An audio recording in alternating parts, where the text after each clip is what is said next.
8h30. Ouais, on n'est pas très performant. Oh mais si, regarde, on a mis 1h30 pour faire le ménage. Les lunettes de soleil et c'est parti. C'est parti mon kiki.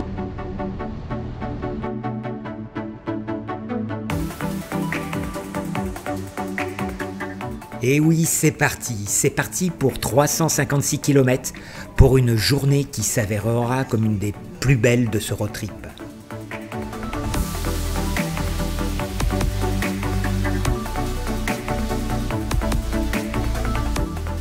Il y a une belle lumière ce matin, et déjà, je m'arrête pour prendre des photos, alors que nous n'avons fait que quelques dizaines de kilomètres. Rapide pause, et on file vers notre premier col, le col de Vars, où nous verrons passer la bande de 3 copains que nous avons doublés hier dans le col de la Bonnette. Une increvable Transalp, un Sportster et un DR, et ça le fait.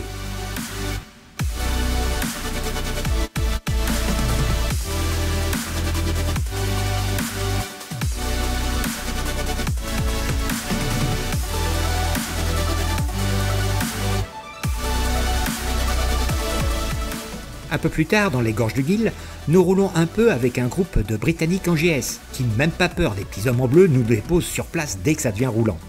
Mais nous les rejoignons dans la montée du col d'Izoard. Est-ce le reflet de nos phares dans leur rétroviseur? Je trouve que le rythme s'accélère. Quand j'entends dans l'intercom « Allez, va faire joujou avec les garçons !» Oh bah, puisqu'on a l'autorisation, hein, on va pas se gêner.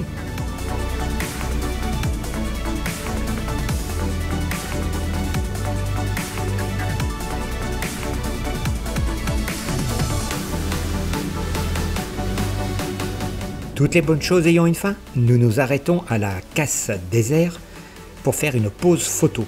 Et même chose, à quelques centaines de mètres plus loin, en haut du col d'Izoard. Moi, ce col, question paysage, je l'adore. Et il a toute sa place dans le top 5, comme le suivant du reste.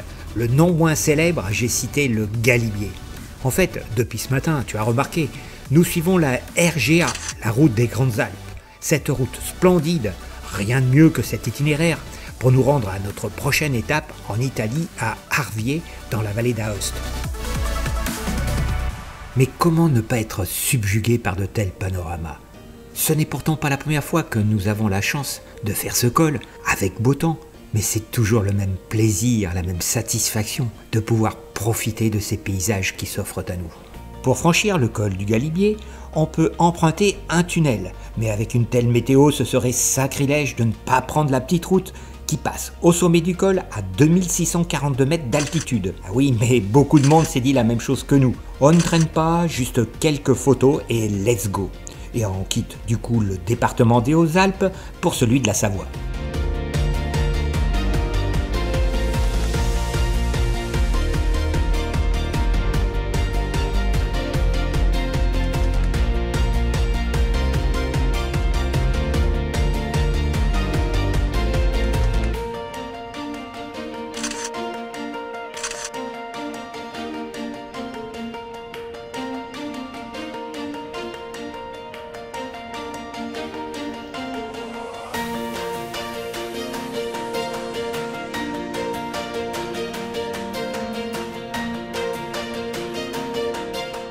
Voilà, le Galibier c'est fait. Après s'être arrêté à Modane pour déjeuner dans un restaurant à éviter, nous arrivons à Lens-le-Bourg, qui a été à plusieurs reprises notre village étape lors de précédents voyages en Croatie, en passant par le col du Mont-Cenis pour rejoindre l'Italie. Mais pas cette fois-ci.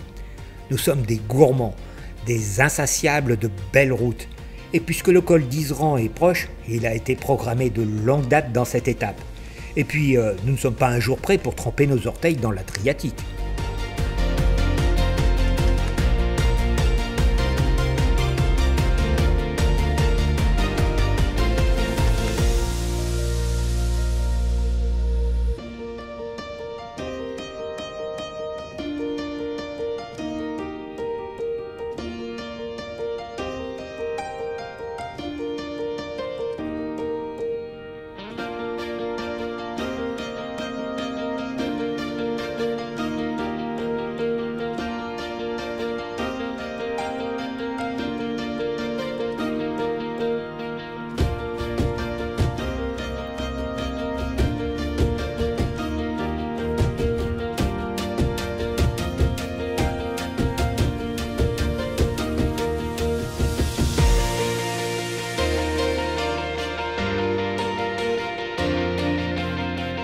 Au sommet du col, ça se bouscule, même encore plus qu'au Galibier peut-être. Essentiellement des motards et des cyclistes. Allez, on immortalise la scène avec quelques photos et on repart dans ce décor de rêve. Il fait un temps magnifique et les conditions pour rouler sont top. Mais ce n'est pas toujours le cas. Nous nous souviendrons longtemps avec Evelyne de ce 14 juin 2020 où nous avons franchi ce col à travers des couloirs de neige, avec aussi un galibier fermé presque devant notre nez. Et je ne te parle même pas des éboulements fermant la route pendant 2 heures. Si tu comptes faire la RGA mi-juin, je te conseille de visionner cette vidéo, ça pourra t'être utile.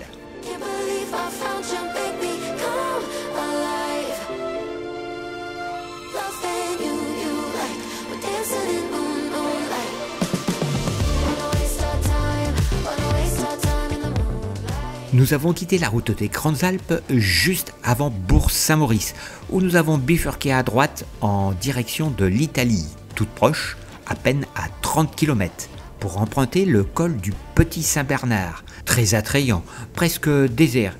On ne croise que très peu de motos, et pourtant il mérite le détour. Ce col est chargé d'histoire puisqu'il a été emprunté dès l'Antiquité pour commercer entre les différents peuples de la région. La première route date de l'époque de l'Empire romain. Au XIe siècle, un certain Bernard de Menton fonde un hospice à Colonne-Joux, qui est l'ancien nom du col du Petit Saint-Bernard.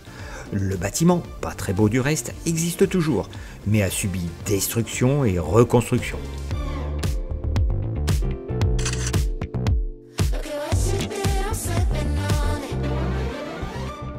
Nous voilà en Italie, dans le Val d'Aoste. Direction notre étape du soir, le B&B, le Château Blanc à Arviers. Mais ce serait trop simple, trop direct, de s'y rendre en continuant avec cette SS26, pourtant bien sympathique. Donc au village de la Tuile, nous tournons à droite pour prendre la SR39 pour une dernière orgie de virages. Et tu vas voir, on ne va pas être déçu.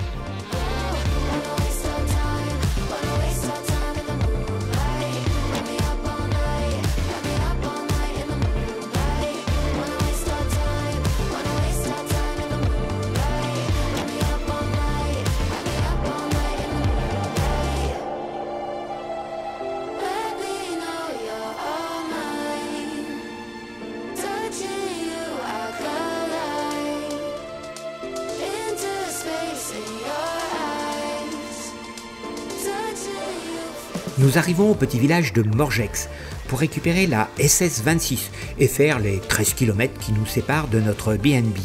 Et une fois installé, le programme sera petite douche, histoire de se détendre, découverte du village, spritz, pizzeria. Sympa, non ?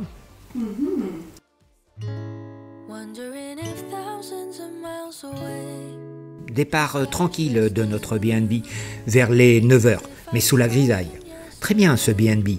Bon accueil, petit déjeuner très copieux, chambre donnant sur le jardin, et c'est tant mieux car ça circulait pas mal côté route. Les motos, elles étaient stationnées dans le parking privé à proximité de notre chambre. Bref, c'est reposé que nous circulons maintenant dans la vallée d'Aoste, avec en fond les alertes sonores de radars fixes de mon ange gardien Coyote. Il y a tellement de radars fixes que je me demande s'il pourrait mettre en place des contrôles mobiles. Et t'exagères pas un peu là, Régis? Oui, mais à peine.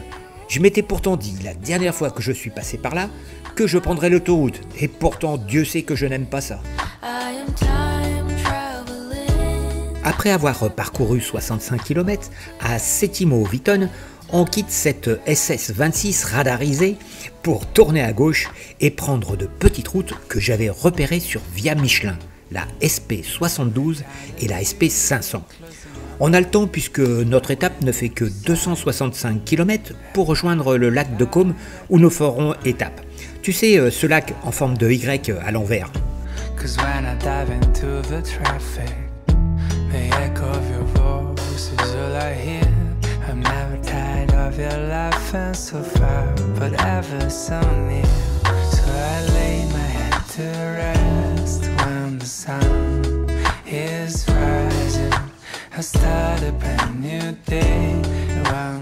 J'ai fait le bon choix avec cet itinéraire. On a quitté la vallée d'Aoste pour le Piémont, et on approche de la Lombardie, où on le sait, la circulation va se densifier, et c'est le moins que l'on puisse dire. En tout cas, on retrouve petit à petit le soleil, et ça c'est cool.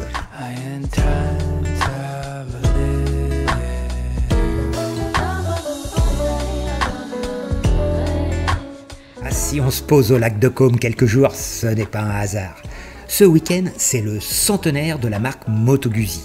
Les festivités officielles ont bien été annulées en raison du contexte sanitaire, mais je sais par mon réseau qu'il y a pas mal de guzistes qui vont faire le déplacement et qu'il y aura quand même quelques animations. Tu le sais peut-être, je suis très attaché à cette marque, car depuis plus de 10 ans, je possède une Guzzi V11 Le Mans Rosso Corsa de 2004. C'est ma diva à moi.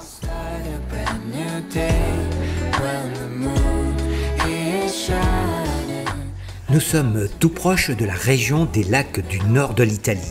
Cadre enchanteur, synonyme de Dolce Vita. Et puisqu'on s'est acheté à manger, on s'arrête pique-niquer sur un banc à Sesto Calande, à regarder couler le Tessin qui se jette dans le lac Majeur, juste en face d'un glacier. Quelle coïncidence, non ?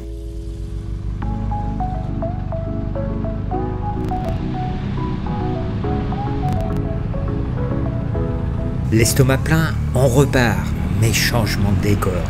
Comme prévu, la circulation se densifie très rapidement et n'apporte que très peu d'intérêt jusqu'à la très encombrée ville de Caume. Notre B&B, les Rica, se situe à Oliveto Lario, juste en face de Mandello de Lario et de l'usine Moto Guzzi. Laura, la propriétaire du B&B, parle de nombreuses langues dans le français et nous a réservé un peu de place dans son garage personnel pour y stationner nos motos. Vendredi 10 septembre, direction Bellagio ce matin, tout proche, à même pas 10 km. J'ai bien dit Bellagio et non Menaggio, que moi j'ai tendance à confondre. Cette petite ville se situe à la pointe du Y à l'envers que forme le lac de Caume. C'est un incontournable. Il est très agréable d'y flâner dans ces petites ruelles ou de déguster un cappuccino à la terrasse d'un de ces jolis cafés. Nous repartons vers le sud. Ah tiens, tu as vu, on n'a pris qu'une seule moto ce matin. Bref, on repasse devant notre B&B en empruntant cette petite route qui suit les berges du lac, direction Lecco, qui est la ville la plus extrême sud de la pointe droite du lac de Caume, et où le week-end, de nombreux kites et planches à voile viennent se faire plaisir avec un petit vent thermique propice à ces sports.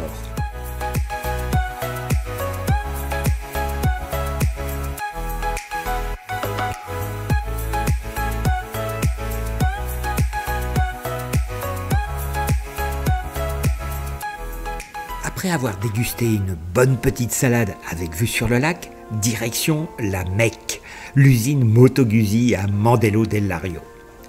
Piaggio, qui a repris en 2004 la marque Moto Guzzi, a souhaité fermer ce site de production, mais l'émotion à l'annonce de cette nouvelle a engendré une vive réaction des amoureux de la marque, avec de nombreuses manifestations organisées sur place par des associations de motoguzistes qui ont conduit à ce que Piaggio change de stratégie à la plus grande satisfaction aussi de la population locale.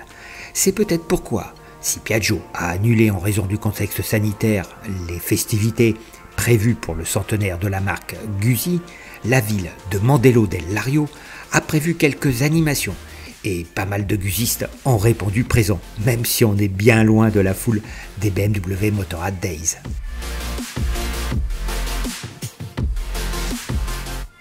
Nous continuons à remonter sur le côté est du lac, direction Varenna et son embarcadère pour prendre le ferry qui nous ramènera à Bellagio.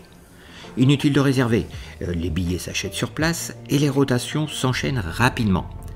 De Varenna, il est possible aussi d'aller vers d'autres destinations, Menaggio et autres, et du coup c'est un peu la pagaille pour embarquer, le tout dans une sympathique cacophonie.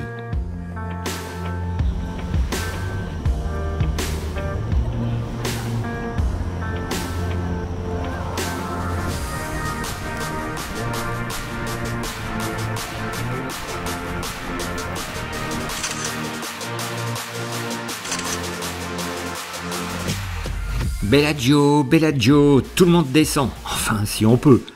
Je ne sais pas si tu as le même sentiment que moi, mais dès qu'un ferry accoste, quelle que soit la traversée, Corse, Sardaigne, ou même ici, on a l'impression que le ferry est en train de couler, car c'est la course à celui qui va sortir le premier. Mesdames et messieurs, c'est une légende. De mémoire de capitaine, on n'a jamais vu un ferry couler à son arrivée au port. Bon, t'as vu, moi aussi j'ai eu peur, hein, et je me suis précipité à sortir et de prendre la direction de notre B&B, pour ensuite finir la soirée dans un petit resto, tout proche à pied de notre B&B.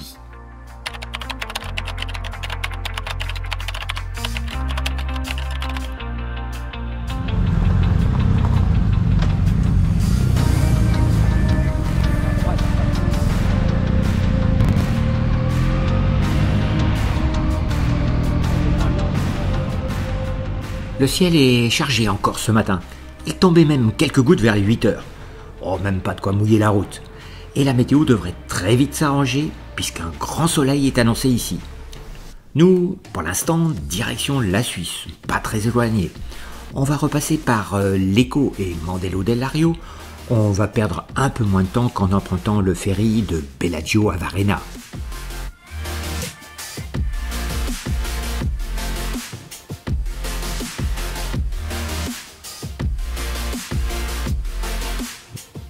Beaucoup de gusistes sont arrivés. Plus on approche de Mandello, plus on en voit. Et on va en croiser encore pas mal. Et puisqu'on a le temps, on va repasser devant l'usine Guzzi. Et devant le siège du Falcon Guzzi Club. Modèle emblématique de la marque, avec son monocylindre horizontal.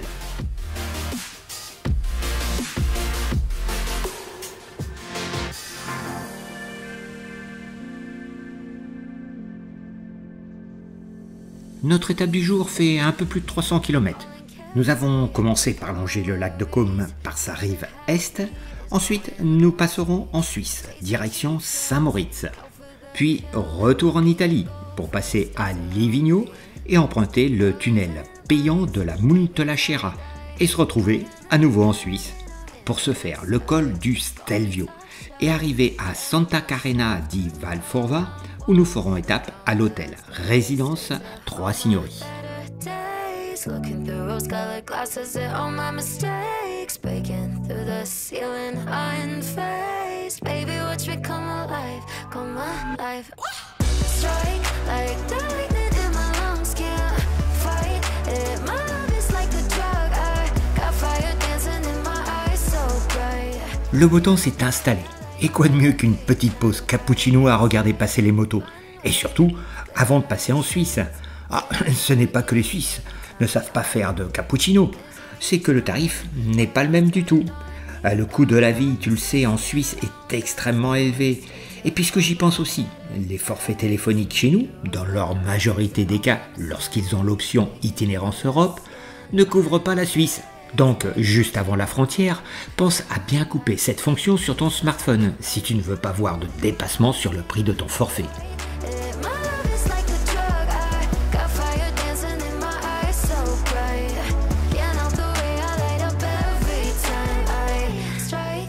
Je me permets aussi d'attirer ton attention sur le montant exorbitant des amendes en cas de dépassement de la vitesse autorisée. Nos amis suisses ne sont pas là à noces. Tant qu'à nous, étrangers, en cas de dépassement, c'est carte bancaire et paiement immédiat.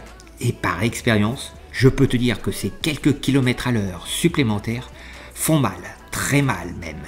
C'est donc au régulateur, avec la marge de tolérance, que nous circulons direction Saint-Moritz à profiter de ces beaux paysages.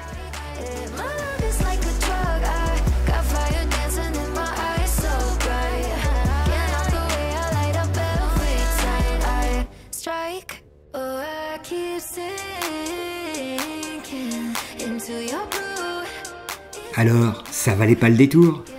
Nous sommes au sud du canton des Grisons, le plus grand des 26 autres cantons suisses. Du reste, il est trilingue. On y parle l'allemand, l'italien et le romanche. Pour rejoindre Saint-Moritz en venant du sud, il faut emprunter le col de Maloja. Et c'est là, pour nous, que le soleil nous quitte et que la température va faire un bond vers le bas. Bon, tant qu'il ne pleut pas.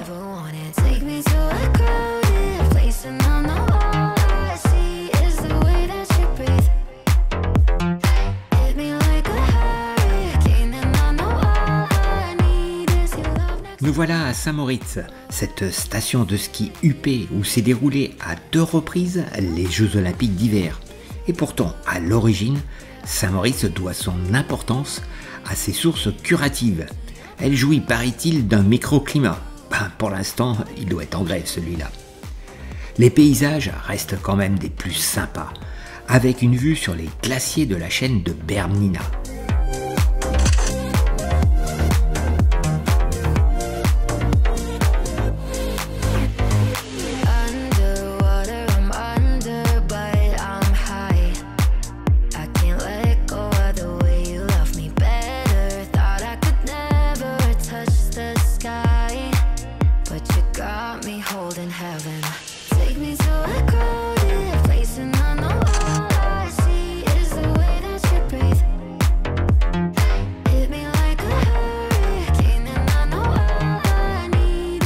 Une fois passé le col de Bernina, nous continuons un peu sur la route principale 29 où nous tournerons sur notre gauche pour repasser en Italie et prendre la direction de Livigno.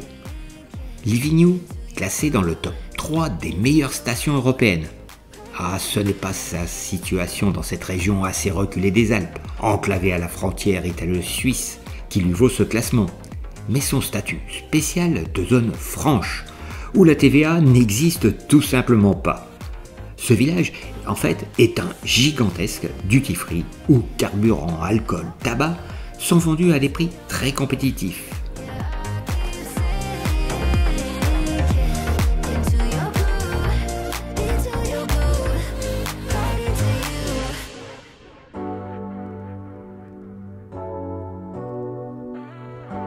Alors qu'on se dirige vers le tunnel de la Montelacera, on passe devant ces petits panneaux. Mais non, j'ai pas bien vu. Non, je n'y crois pas. Ben si, tunnel fermé. Après s'être posé, repéré, il faut se résigner. Nous ne pourrons nous faire le col du Stelvio par Spondigna, c'est-à-dire par son côté nord-est. Ce côté aux épingles acérées, les fameux tornante, qui avaient donné quelques sueurs froides à Evelyn il y a quelques années, quand son 1290 KTM GT, sa moto de l'époque, s'était mise à dysfonctionner en passant brutalement en mode dégradé ou en mode normal, perdant ou récupérant 100 chevaux d'un coup. Une simple mise à jour chez le Cancès avait réglé le problème, mais avait gâché un peu la fin du road trip. Oups, il y en a un, son voyage, semble-t-il, s'est arrêté ici. Pas cool. Du coup, nous, après avoir fait demi-tour devant le tunnel fermé, on s'est dit que nous allions quand même monter au col du Stelvio, mais par l'autre côté, et le redescendre par la même route, soit par l'itinéraire initial, et rejoindre Bormio et Santa Caterina. Le Stelvio, ce légendaire col italien, mythe parmi les mythes, est sans doute le col le plus connu d'Italie, et probablement le plus impressionnant aussi. Il fait partie des cols les plus en altitude et les plus impressionnants des Alpes, et est classé parmi les routes les plus belles du monde. Enfin ça, c'est quand le soleil brille, car là, non seulement le temps est bouché, mais la pluie nous accompagne maintenant. Après les petites photos souvenirs, on repart dans l'autre sens, toujours sous la pluie qui s'est installée sur les hauteurs du col. Malgré cette météo, il y a pas mal de monde, d'autant plus que nous sommes dimanche. Si tu peux, évite de le faire le week-end, car en milieu de journée, en plein été, il y a foule, et vérifie bien que le col n'est pas fermé et réservé aux vélos comme lors de la Stelvio Bike Day.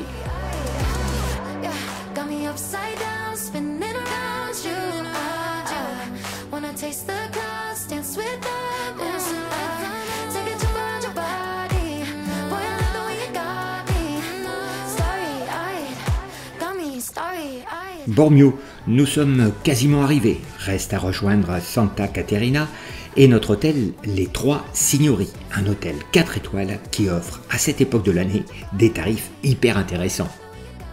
Nous arrivons aussi à la fin de cet épisode. Dans la prochaine partie, on continue avec des cols mythiques, avec les Dolomites aussi, avant de rejoindre l'Adriatique, mais où le voyage va connaître un épisode dont on serait bien passé. Pour ne pas le rater, tu connais, abonne-toi et surtout active la cloche de notification. What's up, l'ami?